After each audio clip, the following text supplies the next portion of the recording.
Hi guys, welcome back to the Rugby Psychology Series. If you didn't see my introductory video, Is Sports Psychology a Load of Rubbish? Please watch that and I explain the premise of the whole series.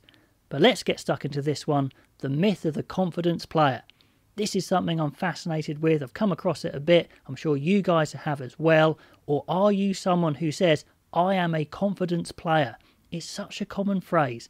Is it true? Have you ever used that phrase? Well, firstly, the first reason why it is a myth, in my opinion, of course, is that everyone plays better when they're confident to some degree. So basically, everyone's a confidence player. So why do some players identify themselves more as a confidence player? Now, for me, the myth is a confidence player is more to do with what players attribute their success and failure to. Do they attribute them to the right things or things that are detrimental? And what do they base their self-confidence on? So let's have a look at the idea of self-efficacy. How good you think you are in a perceived task, so not just your overall confidence. And self-efficacy is really important because it's heavily linked to motivation and it's linked to athletic performance if you can get it right. So we do have a model here from Bandura, 4 elements of self-efficacy, what builds it up.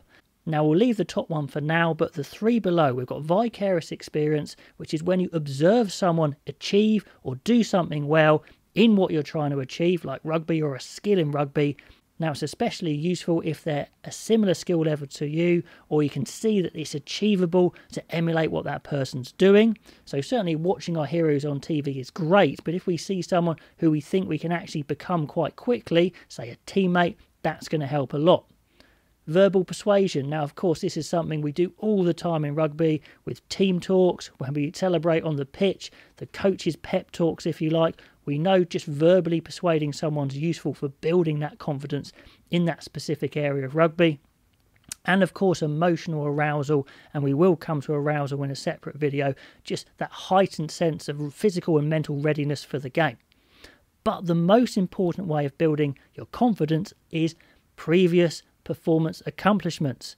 Now, my theory is that the self-named confidence player puts far too much weight on performance accomplishments that happen in the very short term, specifically within that current game. They are literally waiting for the events to unfold in the game and then basing their confidence going forward in that game on how it's gone in the first, say, 5-10 minutes. Have they made some really good passes, or have they been awful? And if they're awful, then their confidence is shot. Now, this is a really bad long-term psychological strategy because it means your level of confidence is incredibly variable and your performance could be really good or it become a disaster depending what happens in those first few minutes or what's happened in the training session before or the game last week. It's very short term and it means your performance is very up and down, and it can be a nightmare for your teammates and coaches where one week you're great, the next week you're rubbish and people can't quite work out why. And you fall into this trap of thinking you're this confidence player when really you're basing your confidence, your self-efficacy, on the wrong things. It can drive coaches crazy for sure. So for a player to have consistent levels of confidence and more consistent performance, they really need to refer back to performance accomplishments and success they've had in games a long time ago, or certainly not in the here and now, or training they've done before.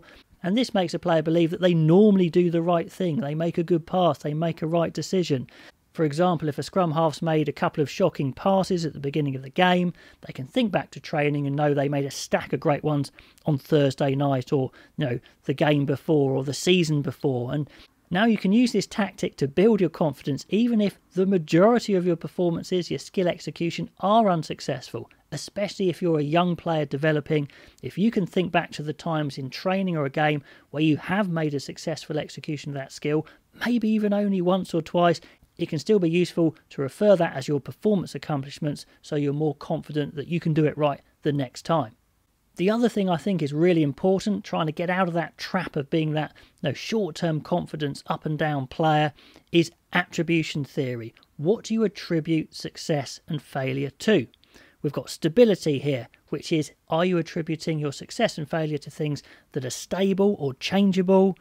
Causality, is it from yourself or is it from external factors that are causing the success or failure? And are you in control of that success or failure? Now, I believe a confidence player may really struggle attributing success or failure to the most productive factors. For example, stability. The player may have fallen into a habit of thinking that, a very changeable factor such as luck plays a big part in whether they complete the skill or not. And if you're thinking that luck's going to determine whether you're successful or not, that's not a good long-term strategy. That means things are very changeable from game to game, from minute to minute. Your confidence is going to be a lot lower. For example, are you going to catch a ball? Well, it's luck if I catch it or not, so I'm not also in control of these things. So that's that control as well. Now, the reality is, of course, there's always outside factors that you can't control, but dwelling on them isn't going to help. That's where this whole phrase controlling the controllables, which is very fashionable in coaching, comes from, and it does have psychological grounding, and it gives you a sense of being a master of your own destiny, in control rather than powerless, which is really important for building confidence.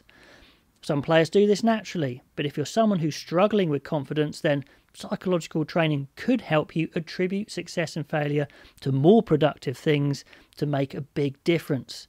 Now, if you go too far into this, of course, you could become self-deluded. You don't want to do that, but it's better to err on the way of confidence rather than being too underconfident in sport in general. Anyway, guys, that's my brief take on this concept of the confidence player. So I'd love to know your thoughts on confidence in rugby. What methods work best? Why are some players these up and down confidence players and others are more stable? Especially, I'd love to hear from you if you think you're a confidence player. Can you put your finger on why? Do you agree with me or not? Get in the comments below, and I'll be back soon with another video.